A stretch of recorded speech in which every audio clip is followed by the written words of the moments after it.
Ease माई trip second largest online travel platform चलाने वाली ये कंपनी जो कि टूरिज्म, एविएशन, रेलवे और साथ ही साथ होटल सेक्टर को टच करके कामकाज करने वाली ये कंपनी जिसका शेयर का भाव लगभग 40 रुपये के आसपास चल रहा है और आने वाले समय में शेयर में एक लंबी तेज़ी दिख सकती है।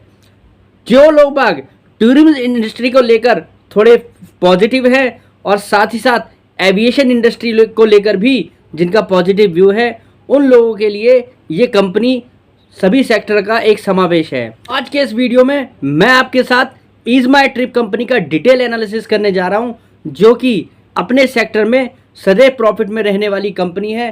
कंपनी के फंडामेंटल्स भी काफ़ी स्ट्रॉन्ग हैं। चलिए वीडियो को शुरू करते हैं। Ease my trip end to end travel solution provide कराने वाली भारत की एक कंपनी है जो कि फ्लाइट्स, होटल्स, बसेस, क्रूजेज और हॉलिडे पैकेज जैसी सर्विसेज प्रोवाइड कराती है। कंपनी अपने कारोबार को ऑनलाइन तो चला ही रही है, साथ ही साथ अब कंपनी अपने कारोबार को ऑफलाइन के माध्यम से भी चला रही है। कंपनी अब काफ़ी सारी फ्रेंचाइजी के माध्यम से लगातार अपने ऑफिस को खोल रही है और कंपनी इस समय पटना, सूरत, जयपुर जैसी जगहों पर अपने ऑफिसों को ऑपरेट कर रही है। और कंपनी की अगर मैनेजमेंट की माने तो कंपनी प्रॉफिट है सिंस इंसेप्शन। कहने का मतलब जब से ये कंपनी चल रही है तभी से ये कंपनी का बिजनेस हमेशा से प्रॉफिट में रहा है। और आप लोग बाग शायद इस कंपनी के बारे में ये बात नहीं जानते हो कि ये कंपनी कोविड के टाइम पे भी प्रॉफिट में रही थी और जिस समय एविएशन इंडस्ट्री लॉस में थी, कोविड के टाइम पर होटल इंडस्ट्री को लॉस हो रहा था, उस समय भी ईज माई ट्रिप जैसी कंपनी ने अपनी बैलेंस शीट में प्रॉफिट को दिखाया था। तो कहा जाए तो ईज माई ट्रिप एक स्ट्रॉन्ग फंडामेंटल वाली कंपनी है जिसके फाइनेंशियल्स भी बड़े स्ट्रॉन्ग हैं। अगर हम ग्रॉस बुकिंग रिवेन्यू के हिसाब से ईज माई ट्रिप के बिजनेस को देखें तो कंपनी ने FY22 से 23 के बीच में बड़ी स्ट्रॉन्ग ग्रोथ दिखाई है। कंपनी 3715 करोड़ रुपए का बिजनेस कर रही थी FY22 के अंदर, जो कि FY23 के अंदर 8050 करोड़ रुपए का हो जाता है। तो कंपनी ने ग्रॉस बुकिंग रेवेन्यू में बड़ी शानदार ग्रोथ दिखाई है। यहीं अगर बात करते हैं कंपनी के प्रॉफिट आफ्टर टैक्स की तो FY22 के अंदर कंपनी ने 106 करोड़ रुपए के आसपास का प्रॉफिट दिखाया था। अब कंपनी FY23 के अंदर 134 करोड़ रुपए के करीब का प्रॉफिट पेश कर चुकी है, जो कि ये बता रहा है कि कंपनी की position day by day strong होती जा रही है। देखा जाए तो कंपनी बेसिकली एक सर्विस प्रोवाइडर है और कंपनी अपने कस्टमर को सर्विस प्रोवाइड कराने का काम करती है, तो जिसके कारण कंपनी का मार्जिन भी बड़ा अच्छा होता है। जिस तरीके का बिजनेस कंपनी करती है उसके अंदर कुछ फिक्स एक्सपेंसेस भी होते हैं, जैसे कंपनी को अपने बिजनेस चलाने के लिए रेगुलर डिस्काउंट देना पड़ता है। और अगर इस टाइप के रेशो के अंदर भी हम जाकर देखें तो कंपनी अपने रेशोज को बड़ा अच्छा मेंटेन कर रही है पूरी इंडस्ट्री के अंदर। जो इस समय इंडस्ट्री का लीडर है वो डिस्काउंट पे लगभग 3.3% ऑफ टोटल GBR खर्च कर रहा है, जबकि ये कंपनी 3% के करीब खर्चा कर रही है, जो कि ये बता रहा है कि कंपनी डिस्काउंट भी कम दे रही है और बिजनेस भी अच्छा ला रही है। साथ ही साथ अगर हम बात करें मार्केट एंड सेल्स एक्सपेंस के अंदर, जो इंडस्ट्री का लीडर है वो इस समय लगभग 1.5% ऑफ टोटल GBR खर्च कर रहा है ग्रॉस बुकिंग रेवेन्यू का। वहीं ये कंपनी मात्र 1% का खर्चा कर रही है। यहाँ पर भी कंपनी लगभग 0.5% की सेविंग कर रही है अदर कंपनी के कंपैरिजन में। अगर हम तीसरा देखें एम्प्लॉय एक्सपेंसेस के अंदर, कंपनी इस समय लगभग 1% से नीचे का खर्चा कर रही है। वहीं अगर इंडस्ट्री लीडर की बात करें तो वो इस समय लगभग 2% का खर्चा कर रहा है, जो कि ये बता रहा है कि कंपनी प्रॉफिट में रहने के पीछे कंपनी की कुछ स्ट्रैटेजीज हैं जो कंपनी के लिए काम कर रही हैं। और वहीं अगर कंपनी के बिजनेस मॉडल के अंदर बात करें तो ये कंपनी का जो मॉडल है उसके अंदर कंपनी नो कन्वीनियंस फी स्ट्रेटजी पे काम करती है। कहने का मतलब कंपनी किसी भी तरीके की कन्वीनियंस फी अपने ग्राहकों से चार्ज नहीं करती, जिसके कारण कस्टमर इनके बिजनेस की तरफ अट्रैक्ट होते हैं, जिसके कारण कंपनी का बिजनेस लगातार ग्रो हो रहा है। और ईज माई ट्रिप कंपनी इस समय एक नेट डेट फ्री कंपनी है और साथ ही साथ कंपनी ने IPO के बाद किसी भी तरीके का बाजार से कोई पैसा इकट्ठा नहीं किया है। और साथ ही साथ ये भी कह सकते हैं हम इस कंपनी ने जो ग्रोथ करी है वो सब इंटरनल अप्रूवल से ही करी है, या इंटरनल जो कंपनी के पास फंड्स हैं उनका ही यूज करके कंपनी ने अपने व्यवसाय को बढ़ाया है, अपने बिजनेस को ग्रो किया है। का एक ऑफिस दुबई में भी है और साथ ही साथ कंपनी की सब्सिडरी जो दुबई में कामकाज करती है वो भी अब कंपनी को एक अच्छा बिजनेस लाके दे रही है। अगर जीबीआर के मामले में अगर हम कंपनी की दुबई वाली सब्सिडरी की परफॉर्मेंस देखें तो जो Q1 FY23 के अंदर लगभग 7 करोड़ रुपए के आसपास का जीबीआर ला रही थी, उसने Q1 FY24 के अंदर लगभग 52.9 करोड़ रुपए का बिजनेस कंपनी को ला कर दिया है, जो कि ये बता रहा है कि कंपनी का दुबई वाला बिजनेस कई गुना तेजी से इस समय बढ़ रहा है। और अगर इस समय देखा जाए तो कंपनी जो है सभी वर्टिकल्स में बड़ी अच्छी ग्रोथ अचीव कर रही है।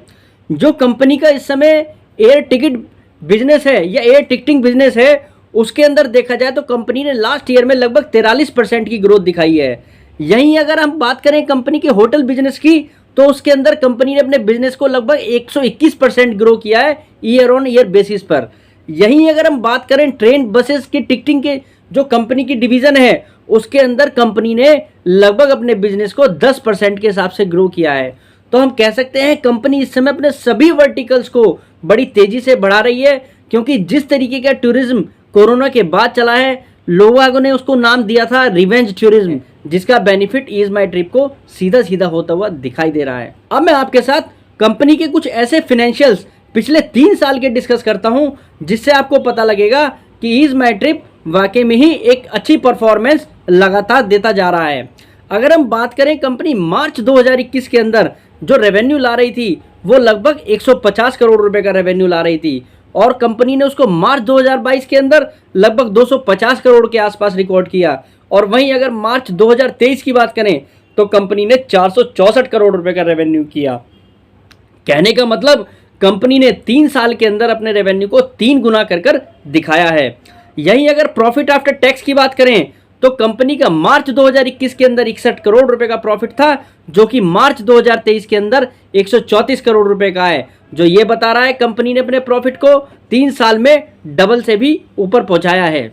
और कंपनी के पास कैश इन हैंड भी है, जो कि FY20 के अंदर लगभग 146 करोड़ रुपए का कैश था, वो इस समय भी कंपनी के पास 167 करोड़ रुपए का कैश है, जो कि ये बता रहा है कि कंपनी को फ्यूचर ग्रोथ के लिए किसी भी तरीके की कोई कमी नहीं। जैसा मैंने आपको बताया, बेसिकली कंपनी एक सर्विस प्रोवाइडर है, तो कंपनी के ROC और ROE रेशो की बात करें तो कंपनी के रेशो बड़े हेल्दी हैं। कंपनी का ROC रेशो लगभग 40 से 45% की रेंज में चल रहा है पिछले 2-3 सालों के अंदर।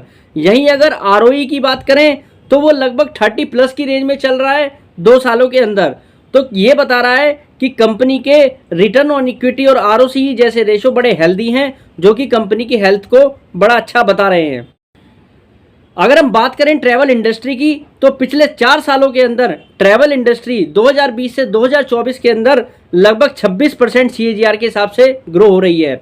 और यहीं अगर बात करें ऑनलाइन ट्रैवल इंडस्ट्री की तो वो 27% के हिसाब से ग्रो हो रही है, जो कि ये बता रहा है कि कंपनी का जो कोर बिजनेस है उसके अंदर ग्रोथ इंडस्ट्री से ज़्यादा है। अगर हम इंडियन ट्रैवल इंडस्ट्री के अंदर ऑनलाइन ट्रैवल का बिजनेस देखें तो 2027 तक लगभग 4045 बिलियन का ये बिजनेस होगा, जो कि इस समय 2770 बिलियन का है। तो ये भी ये बता रहा है कि आगे ऑनलाइन बिजनेस जो है बहुत तेज़ी से ग्रो होने वाला है, जो कि ये बता रहा है कि एयर टिकटिंग का बिजनेस ऑनलाइन के माध्यम से 15% के हिसाब से ग्रो होने वाला है, और होटल का 10% के हिसाब से ग्रो होने वाला है, बसेस का 12% ईयर ऑन ईयर बेसिस के पर ग्रो होने वाला है। और अगर हम जिस टाइप के कंपनी का बिजनेस है उसकी ओवरऑल ग्रोथ की बात करें तो लगभग 12% के हिसाब से ये वाला बिजनेस आने वाले समय में अब ग्रो होता हुआ दिखाई दे रहा है, जिसका कंपनी को भरपूर फायदा होने वाला है।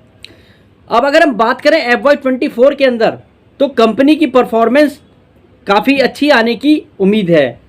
कंपनी ने जिस तरीके से Q1 के अंदर अपना जो सेल्स है 126 करोड़ रुपए का रिकॉर्ड किया है, वो ये बता रहा है कि कंपनी इस फाइनेंशियल ईयर के अंदर लगभग 550 करोड़ रुपए का रेवेन्यू लाकर दिखा सकती है।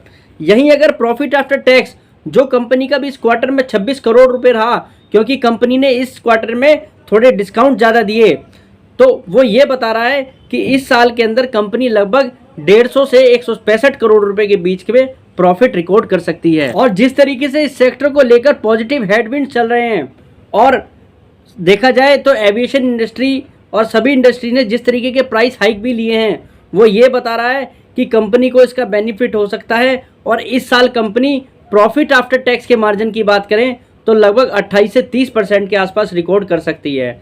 अगर कंपनी इस तरीके की परफॉर्मेंस इस साल के अंदर देती है तो निश्चित रूप से कंपनी के शेयर में यह एक बहुत बड़ी तेजी आ सकती है और उस तेजी के अंदर ये शेयर 100 रुपये के आसपास का भी आपको भाव दिखा सकता है, जो कि मैं अब आपको बताता हूं ऐसा किस तरीके से हो सकता है। कंपनी का शेयर प्राइस इस समय लगभग 38 रुपीज़ के आसपास है और कंपनी की मार्केट कैप लगभग 6600 करोड़ रुपए की है। और अगर हम बात करें तो कंपनी का मार्केट प्राइस पीछे जो है शेयर का लगभग 78 रुपीज़ के आसपास जा चुका है। उस समय कंपनी की मार्केट कैप अगर हम देखें तो लगभग 13,000 करोड़ रुपए के आसपास थी और कंपनी का मुनाफा लगभग 134 करोड़ रुपए का था। अब अगर हम कंपनी के प्रॉफिट से मार्केट कैप को मल्टीप्लाई करके देखें तो हमें पता लगेगा कंपनी को लोअर साइड पर लगभग 50 का मल्टीपल मिला और हायर साइड पर लगभग 90 का मल्टीपल मिला। अब अगर हम फाइनेंशियल ईयर 2024 की बात करें जिस समय कंपनी का प्रॉफिट लगभग 150 से 160 करोड़ रुपए के बीच में आ सकता है, अगर हम उसको 50 से मल्टीपल करके देखें तो कंपनी का शेयर शॉर्ट टर्म में लगभग 50 रुपीज़ को टच कर सकता है। और अगर हम थोड़ा सा ब्रॉड व्यू लेके कंपनी के शेयर को लें और साल 1.5 साल के नज़रिए के हिसाब से लें तो अगर 90 के मल्टीपल के हिसाब से देखें तो ये कंपनी का शेयर दोबारा जो है 78 रुपये के हाई को क्रॉस करके लगभग 90 से 100 रुपये के बीच के टारगेट दिखा सकता है। उम्मीद करता हूँ ईज माई ट्रिप की वीडियो ने आज आपको कंपनी को समझने में काफ़ी मदद की होगी। वीडियो अच्छी लगे तो लाइक कर देना, चैनल को सब्सक्राइब कर लेना। नमस्कार।